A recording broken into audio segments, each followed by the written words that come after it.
त्यांच्या अर्थमंत्री निर्मला सीतारामन म्हणाल्या, आमचे दरवाजे कायम उघडे आहेत. अहो, त्याच्यातून भ्रष्टाचारी आत येत आहेत, नाही दरवाजे उघडेच आहेत. अहो, बलात्कारी आत येत आहेत, नाही दरवाजे उघडेच आहेत. अहो, सगळेच का घेत आहे? वन नेशन वन टॅक्स या धोरणासारखं त्यांना वन नेशन वन पार्टी बनायचं आहे. या देशात त्यांना दुसरी पार्टीच नको आहे.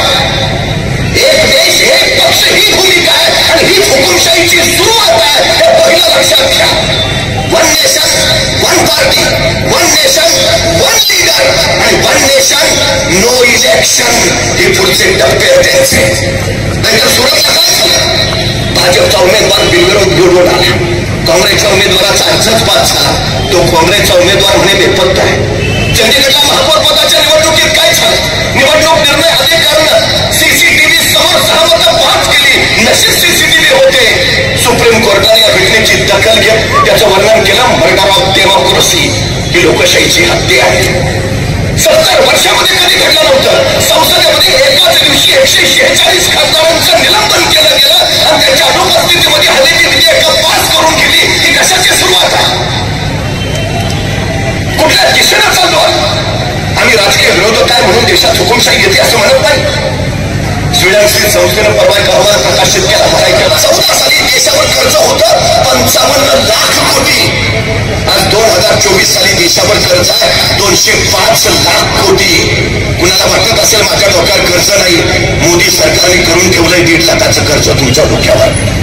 म्हणजे 10 वर्षात 150 लाख कोटीचं कर्ज उचललं. म्हणजे जीएसटीचं उत्पन्न चौपट झालंय. 150 लाख कोटीचं कर्ज उचललंय. हे पैसे गेले कुठं? शिक्षण मोफत झालं, आरोग्य सुविधा मोफत मिळत आहेत, तुमच्या खात्यावर 15 लाख जमा झाले, उद्योग वाढले, कंपन्या नव्या आल्या, प्रकल्प उभं राहिले. मग हे पैसे कुठे जात आहेत? कधीतरी आम्ही शांतपणे या सगळ्या गोष्टीचा विचार करायला. आज परिस्थिती काय आहे? जगणं महाग होत चाललं इथल्या प्रत्येकाच. कुठला घटक सुखी आहे? परवा एका चौकात एक तरुण उभा राहून मोठमोठ्यानं बोलत होता, हे सरकार बिनकामाचं, हे सरकारनं महागाई वाढवली, हे सरकारनं बेरोजगारी वाढवली, हे सरकार उपयोगाचं नाही. मागच्या त्याच्यामध्ये गर्दी जमा झाली. तोपर्यंत पोलीस आले, पोलिसांनी त्या तरुणाला उचललं आणि पोलीस स्टेशनला नेलं. पोलीस स्टेशनला नेल्यावर त्या तरुणाला विचारलं, मला इथं का धरून आणलंय? तसे ते इन्स्पेक्टर म्हटले, तू सरकारच्या विरोधात बोलत होतास म्हणून तुला धरून आणलंय. तसंच तरुण म्हणला, अहो मी आपल्या सरकारच्या नाही. ते इन्स्पेक्टर म्हटले, तू काय आम्हाला वेळा समजतो का? आम्हाला माहित नाही का कुठलं सरकार बिनकामाचं आहे ते? आम्हाला माहित नाही का कुठलं सरकार उपयोगाचं नाही ते? आम्हाला माहित नाही का कुठल्या सरकारनं बेरोजगारी वाढवली ते? परवा 2ऱ्या टप्प्याचं मतदान झालं. नांदेडच्या बिलोलीच्या रामतीर्थ मतदान केंद्रावर एक तरुण मतदान करायला गेला आणि मतदान करायला गेल्यावर सोबत आलेल्या कुऱ्हाडीनं त्याने ईव्हीएम मशीनच फोडून टाकलं. पोलिसांनी पकडलं, का केलंच असं? मला मी MA झालं, मला नोकरी नाही आणि मला रोजगार न मिळण्यापाठीमागं हे सरकार आहे म्हणून मी ईव्हीएम फोडलं. इतका निर्णय, इतका संताप आहे तरुणांमध्ये.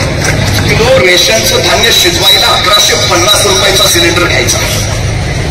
हे तुमचं सांगा. यांच्या वचन जाहीरनाम्यात काहीच नाही. 25 कोटी लोकांना गरिबीतून बाहेर काढलं आणि 25 कोटी लोकांना गरिबीतून जर तुम्ही बाहेर काढलं असेल तर मग 80 कोटी लोकांना रेशनचं धान्य पुरवठा कसं आहे? आणि 80 कोटी लोक अजूनही या देशातले रेशनच्या धान्यावर जगतात. ही अत्यंत लाजिरवाणी असणारी बात. तुम्ही अभिमानाने जाहिराती करून मिळवता आम्ही 80 कोटी लोकांना रेशनचं धान्य पुरवतो. राष्ट्रीय कुटुंब आरोग्य संस्थेनं परवा त्यांचा अहवाल प्रकाशित केला आणि त्यात असं लिहितात की भारतामध्ये 19% मुलं शून्य अन्न मिळणारी आहेत. म्हणजे 19% म्हणजे 60 लाख मुलांना देशातल्या अन्नच मिळत नाही. आणि हे सांगतात 80 कोटी लोकांना मी रेशनचं धान्य देतो. होता 66 रुपये.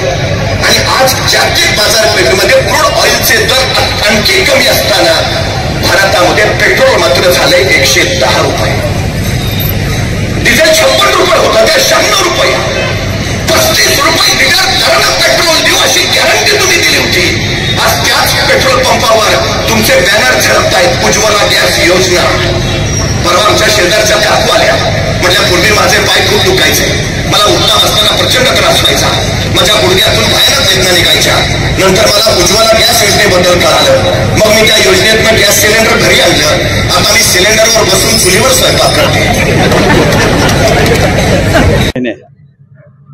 इंडिया महाविकास आघाडीच्या माध्यमातून या ठिकाणी या लोकसभेचा निवडणुकीमध्ये या ठिकाणी सर्व कार्यकर्ते आणि सर्व काँग्रेस, राष्ट्रवादी, RPI, त्याचबरोबर संभाजी ब्रिगेड, आप पार्टी अशा सर्व महाविकास आघाडीच्या माध्यमातून या ठिकाणी मिटिंगा होत आहेत आणि दिवस रात्र मला वाटतं हे सर्व कार्यकर्ते, नेते मंडळी काम करतात आणि आता हा जो टप्पा चालू आहे, हा दुसऱ्या टप्प्यामध्ये येत्या काही दिवसामध्ये पूर्ण होईल आणि तिसऱ्या टप्प्यामध्ये परत एकदा सुरू होईल आणि पक्षप्रमुख उद्धव ठाकरेंची सुद्धा ठाण्याला जाहीर सभा इकडे होणार आहे।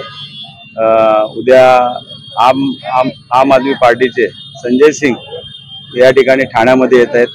अशा पद्धतीने सर्व पक्षाचे नेते आहेत, आदरणीय शरदचंद्रजी पवार साहेब असतील, काँग्रेसचे नेते असतील, असे सर्व नेते मंडळी याला उपस्थित राहणार आहेत आणि आज तुम्ही बघितलं असेल इंडिया महाविकास आघाडीच्या माध्यमातून जवळजवळ 64च्या वरती त्या ठिकाणी मिटिंगा आतापर्यंत झालेल्या आहेत आणि सर्व ठिकाणी शिस्तबद्ध कार्यक्रम चालू आहे आणि सर्व पक्षाचे कार्यकर्ते दिवस रात्र मेहनत करत आहेत। त्यामुळे विजय हा सोपा आहे आणि मला विश्वास आहे की येणाऱ्या निवडणुकीमध्ये तिसऱ्यांदा मला खासदार म्हणून या ठिकाणी ठाणे, नवी मुंबई, मीरा भाईंदर येथील नागरिक मला निवडून देतील असा विश्वास या ठिकाणी मी व्यक्त करतो।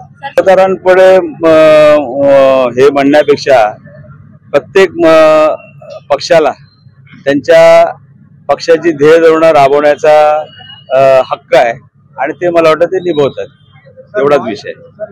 ते काय बोलतात त्याला उत्तर देणं मी बंधनकारक नाही, परंतु एकच सांगतो, आता तुम्ही बघितलं असेल नवी मुंबईमध्ये किती सभा झाल्या, उद्धव साहेबांची सभा रेकॉर्ड ब्रेक झाली, सर्व सभा। आता आज इथलीच म्हणा ना, आज मैदानामध्ये मुंगी शिरायला जागा नव्हती, त्यामुळे ते काय बोलतात हे महत्वाचं पेक्षा तुम्ही 4 तारखेला काय होईल ते बघा। घोडा मैदान जवळ आहे आणि नक्कीच तुम्हाला दिसेल। आता ते काय बोलतात मी तुम्हाला तेच सांगतोय, ते काय बोलतात थोडं बोलणं त्याला उत्तर द्यायला मी काय बांधील की नाही, परंतु एकच सांगतोय की आज ज्या पद्धतीने आज पक्ष चोरणं, पक्षाचं चिन्ह चोरणं, नेते चोरणं, अशा पद्धतीने हे जे काय चालू आहे, हा महाराष्ट्र एक सुसंस्कृत हे आहे आणि या ठिकाणी आज या महाराष्ट्रामध्ये ज्या पद्धतीने गेल्या 2 ते 2.5 वर्षामध्ये खास करून या मिंदे गटाच्या माध्यमातून आमच्या कार्यकर्त्यांवरती खोट्या केसेस टाकल्या जात आहेत आणि तुम्ही इकडे या आणि आमच्या वॉशिंग मशीन मधून आम्ही तुम्हाला हे करतो आणि अशा सर्व भ्रष्टाचारी लोकांना त्या ठिकाणी त्यांनी घेतलेलं आहे पक्षामध्ये। आज इक्बाल मिर्ची सारख्या ज्या ह्याच्यामध्ये आरोप असणाऱ्या माणसाला सुद्धा त्या ठिकाणी घेतलेलं आहे। म्हणजे आज जे काय चाललंय ना, ती जनता बघते आणि जनता 20 तारखेला दाखवेल आणि 4 तारखेला तुम्हाला त्याचा रिझल्ट बाहेर येईल। ठाणे लोकसभा मतदारसंघाचे महाविकास आघाडीचे उमेदवार सन्मान्य राजनजी विचारे यांच्या प्रचारार्थ इथं सभा झाली। आपण सगळे साक्षीदार आहात।